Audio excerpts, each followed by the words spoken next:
Where's my D20? Gobbo!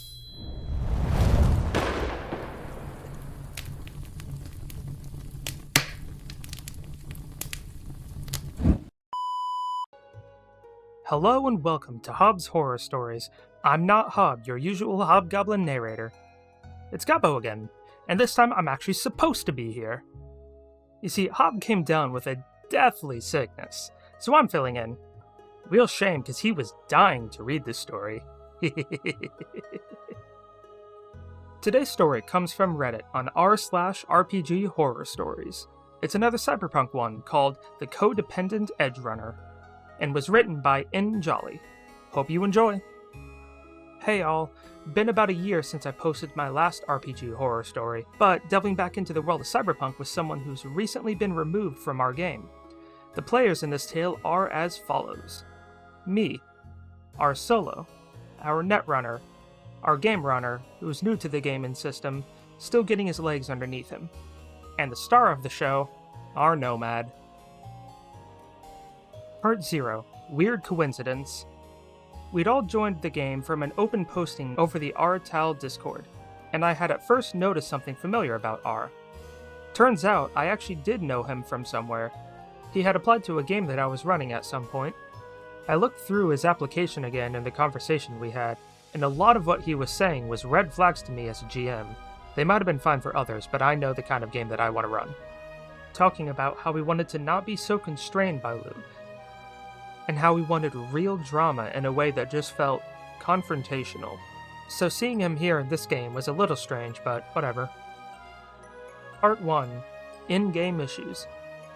Early into our game, Nomad quickly gained a reputation as a coward. Anytime we'd suggest a fun or neat idea, he'd be talking it down, telling us how much more we needed to plan it, if not just saying it was dumb because he had a better and less fun idea, which led to him not being happy when the characters were rightfully treating him as a coward. It had evolved through the game in strange ways how he took this, and always felt like if he let us, he was not the leader of the crew, do something crazy, it was done so we'd stop calling him such a stick in the mud.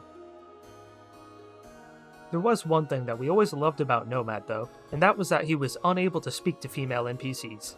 Oh god, it was the most awkward situation imaginable, the guy stumbling through words like he had just gotten a new tongue that day, making romantic overtures with all the grace of a one-legged dog learning how to breakdance. It had gotten to the point where we talked with the GM about giving him more chances to do it, just to see how bad it would get. It was genuinely a treat and never got any better. Nomad also had issues with metagaming really hard. Slight spoilers for Black Chrome, but I had talked about visiting Three Pieces shop often, to which once it was brought up, Nomad butts in with, "But did you know he runs a secret night market that's only open to customers?" We're not even 4 sessions in, my character is basically a newbie in the edge running scene, and just gives a nervous, no, I didn't, that's cool, because he's just lore dumping on us. He'd also just decided that he could get an invite to Woodchipper's night market because he was a nomad, without checking with the GM about it. The GM didn't know a lot about the world and such, so probably just thought this was a thing nomads could do. Building up his own importance and just lore dumping on us was a constant thing with Nomad, as he always tended to know plot-critical NPCs. It made the world feel so much smaller when he's talking about how he has contact with Nomad Santiago and others like that, like he was flexing on us that he knew the lore. Because of this, he often tried to push his stories to the forefront, which left poor Netrunner basically hung to dry story-wise. Netrunner's a goddamn trooper though. I also had a sneaking suspicion that he invested in tech to steal my thunder, but that's just an assumption. He did assume that I was trying to steal his thunder at one point because he wanted to steal an AV4, and I wanted to get a flying motorcycle because it'd be cool. I at no point had any desire to steal his thunder, I just wanted a flying bike. And he had to publicly convince himself, he did this a lot, that things were okay. There was also the issue of our group's dynamic. I had a business that he was starting in-game with a bit of a goofy gimmick, that he'd hand out business cards to anyone and recruit people during firefights. General Carney / used car salesman shenanigans, and Nomad was all in on this shit. The level of sucking up he did about this and trying to flag bear for the company was honestly uncomfortable at times. He'd always frame it as things he did for us, the group, but it never really felt like it. It just felt like he was doing this to say, "See, now you see I'm a team player, you should all like me." Really, it came off as very disingenuous.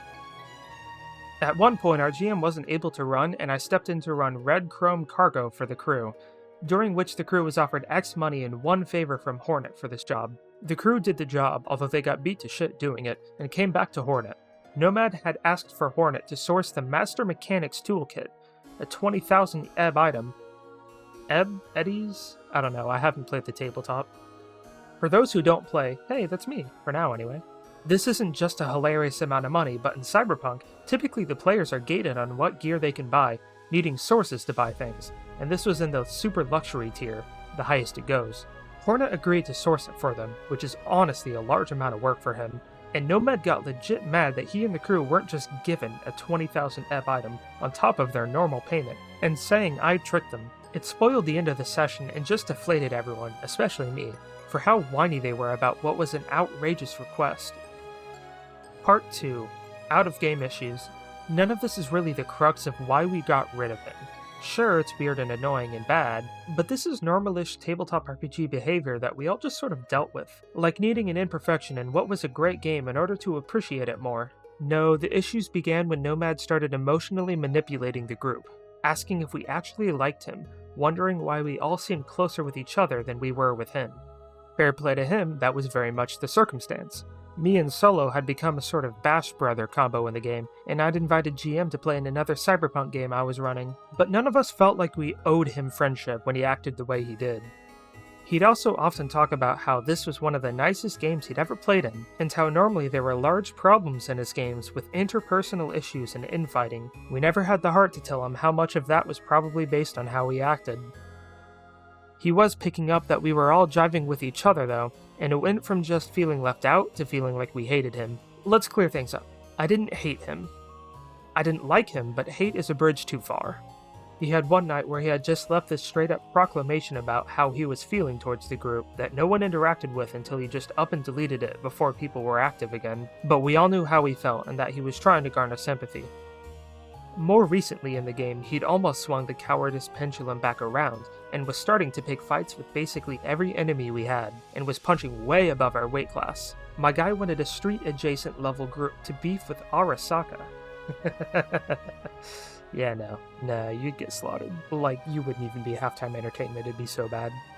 He was also doubling down on the everything I do is for the crew mentality. The last straw was another moment of I think you all hate me, that GM, Solo, and I all had to tamp down on. We were honest with Nomad, told him that we felt uncomfortable with this, and that it wasn't fair of him to offload his emotional needs onto a group that were just there to play a game.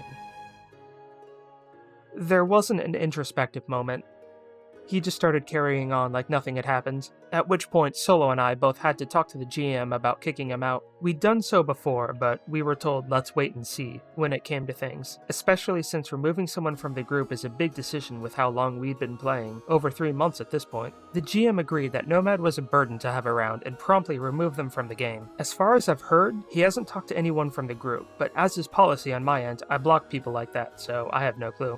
The fallout was surprisingly small, with Netrunner popping in after it was all over without seeming angry or upset about it, and Solo, the GM, and me were all happy to have it over with. As a fun side note to this, the last game in which Nomad was involved had the crew stealing new cars, thus making his role redundant. Part 3. Conclusion. I guess if I have anything to say to wrap this up, it's that if you think a group of people hate you, then it's best to avoid playing in a group like that. This was a Cyberpunk game, but the old adage of no D&D is better than bad D&D still stands. OP definitely had the right takeaway from this experience. When players act like Nomad in this story, they drag everyone else down to make playing more and more painful. It's hard to kick someone out of a group after playing together for as long as OP had dealt with Nomad, but the longer a player like that is at the table, the less fun the game gets. Eventually, the negatives start outweighing the positives, and you may even start to dread the weekly game night. Hob and I both have played with multiple people like that, sometimes even at the same table, and it very nearly killed our interest in playing tabletop RPGs as a whole. So, take it from us when we say that no matter what system you play, one phrase always rings true. You know it, we know it. So let's say it all together now. No D&D is better than bad D&D. And that's a wrap for today. I'll see you next week on Hobbs Horror Stories. Are you taking over next week as well? Actually, Gabo, I think I'll be good for next time. Yep, since Hob is still very sick, I'll just go ahead and do it. No, Gobbo, I'm actually doing pretty good right now. No, you're not. You're deathly ill. So, is he sick or not? I'm throwing up some medicine for someone who isn't sick. I think Yeah, look how I'm pale he better is. already, It but looks like he'll be stone dead in just a moment. I'm feeling fine though. Good enough to go for a walk even. You're not fooling anyone, Hob. You're still sick. Okay, you know what? Here, Hob, go let Sebastian look you over and prove that you're sick. Fine. I'm not seeing any signs of... See? What'd I tell ya? Poor Hob couldn't even stay standing. You better take good care of him. Perfect time for you to try out one of those new brews that I know you've been working on. Fair enough. Come on, Hab. Oh, he's gonna be so mad when he wakes up. Alright, now that that's decided, I'll see you all next week. And hopefully you're excited to see more of our new cat wizard. And cue the outro. Cue the... there we go. I hope you enjoyed today's story. If you have any stories you would like to have read here on the channel, please share them to the email in the description below. Also, if you could please like, comment, and subscribe, it would help us greatly to slay the monster known as... the algorithm. Also, if you're looking for more great horror stories like these, please click the link at the end of this video. Thank you from all of us here at Goblins and Gremlins.